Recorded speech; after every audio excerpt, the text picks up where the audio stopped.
Мен қазақ қызымын, Алатаудай асқақпын, теңіздей тереңмін, бұлақтай мөлдірмін, жусан иісі аңқыған ұлы даланың бойға күш қуат берген, қасиеті сіңген еркесімін. Мен қазақ қызымын, ұлтын ұлықтаған, дәстүрін ұмытпаған, қайғыдан түңілмеген, елім деп күлімдеген жанмын.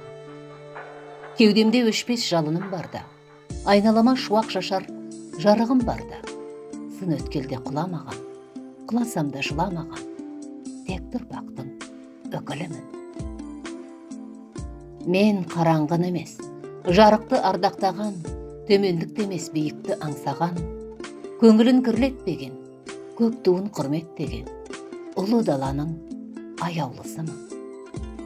Әр қазақтан өлмес рухты іздеймін, армандарыма асығумен, жақсылықтан үміт үзбеймін. Жаманның алдында басым демеймін, жасықтарды, пасықтарды сүймеймін. Мен тілін білмейтіндер үшін күйемін. Өйткені мен елімді, жерімді, ұлтымды сүйемін. Мен армын, намыспын, өшпес жалынмын. Үлкенді сыйлайтын, өзгені жамандыққа қимайтын. Ұлттық тәрбиеден тамыр алған, еркін елдің ертең үшін күресемін. Бәйгеге қосқан тұлпарын, әуелеп ұшқан сұңқарын бағалайтын.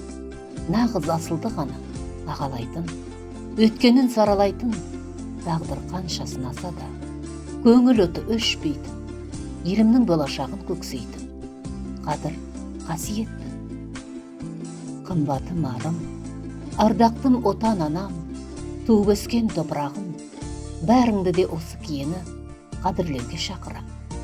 Бабалар жолын жалғаған асыл жанмын, мына қайнаған өмірге ғашық жанмын. Өйткені мен қазақ қызымын.